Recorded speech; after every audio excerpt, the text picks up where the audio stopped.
اے اکڑ کے چلنے والے، اے ناشکر انسان، اے دولت کے پجاری، وہ وقت یاد کر جب تو قبر سے اٹھایا جائے گا۔ اس وقت کفن بھی چھین لیا جائے گا۔ اب سب کو چھین لیا گیا، دولت، بینک بیلنس، تیری جائیدادیں، پلازے، گاڑیاں، گھر، کوٹھیاں، بنگلے، سب کو یہیں رہ گیا، صرف ایک چادر کفن کے لے کے جا رہا ہے۔ لیکن جب قبر سے اٹھایا جائے گا، یہ کفن کی چادر بھی رہ جائے گی، برہنہ اٹھایا جائے گا۔ اللہ اکبر!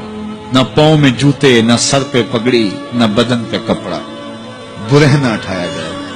سیدہ عائشہ رضی اللہ تعالیٰ عنہ نے سنا تو کانپنے لگی، عرض کی حضور قبر سے برہنہ اٹھائے جائیں گے تو ایک دوسرے سے حیا نہیں آئے گی؟ فرمایا عائشہ معاملہ اس سے بھی آگے ہے، کسی کو ہوش ہوگی تو حیا آئے گی، ہوش اڑے ہوئے ہوں گے، خوف قیامت طاری ہوگا، قبروں سے یوں لوگ اٹھائے جائیں گے۔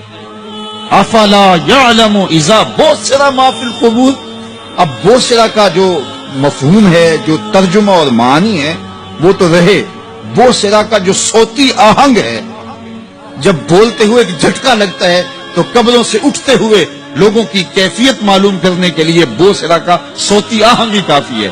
افلا یعلم اذا بوسر ما فی القبور وحصل ما فی الصدور، حصلہ کے اوپر جو تشدید ہے، یہ معنی کو کتنی خوبصورتی کے ساتھ ایک مجسم پیکر میں سامنے لا رہی ہے۔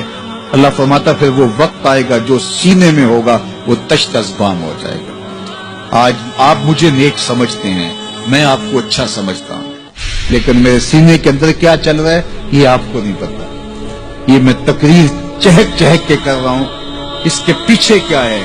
میں آپ کے دل اپنی جانب موڑنا چاہتا ہوں، آپ کی جیبیں خالی کرنا چاہتا ہوں، یا میں آپ کے سامنے پاک اور ستھرا اور بڑا جو ہے وہ نیکوکار بننا چاہتا ہوں، یا میرا مقصد رضائے الہی ہے؟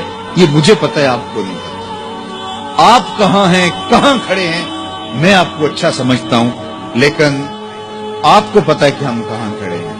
لیکن قیامت کے دن یہ ساری چیزیں سامنے آ جائیں گی۔ وَحُصِّلَ مَا فِي الصُّدُورِ، اور سورہ الطارق میں فرمایا یوم تبلی السرائر فما لہ من قوت ولا ناصر، اس دن سارے راز کھول دیے جائیں گے اور کوئی طاقت نہیں ہوگی جو ان رازوں کو کھلنے سے روک سکے۔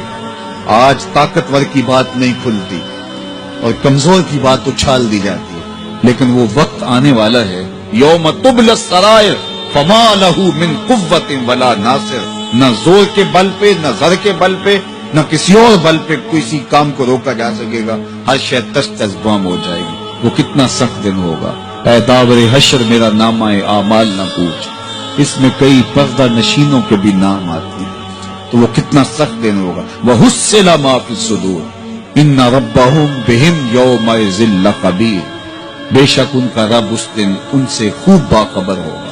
وہ آج بھی باخبر ہے، لیکن آج کئیوں کو یقین نہیں کہ وہ باخبر ہے، لیکن اس دن سب کو یقین ہو جائے گا کہ میرا رب اس سے باخبر ہے۔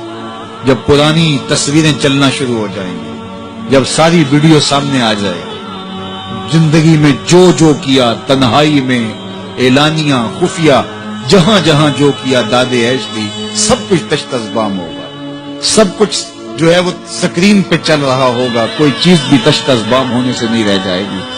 تو پھر بندہ کہے گا اوہو یہ تو سب میرے مالک کو پتا تھا، لوگوں کی نظروں سے چھپ سکا، رب کی نگاہوں سے تو نہیں چھپ سکا، اس کی نگاہوں سے کون چھپ سکتا ہے؟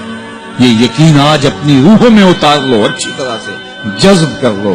گناہوں سے بچنے کا اکثیر نسخہ ہے یہ یقین کہ میرا رب مجھے دیکھا ہے۔ یہ یقین جب روح میں جم جائے، خیالوں میں اتر جائے، اعتقاد کا پختہ حصہ بن جائے، پھر بند کوٹڑی میں بھی جرم نہیں ہو سکتا کہ میرا مالک تو مجھے دیکھ رہا ہے۔ آپ دیکھتے نہیں کہ جب ساتوں دروازے بند کر کے بت کے اوپر موٹا کپڑا ڈال کے زلیخا بولی ہے تلک یوسف اب تو آ جاؤ نا، اب تو کوئی نہیں دیکھ رہا، قال معاذ اللہ، تو جناب یوسف نے کہا میں اللہ کی پناہ میں آتا ہوں۔ اللہ اکبر، تو دروازے بند کر کے لوگوں کی نظروں سے چھپ گئی ہے، اور بے نور آنکھیں رکھنے والے اس پتھر کے بت سے بھی حیا کرتی ہے اور اس پہ بھی پردہ ڈال لیا ہے۔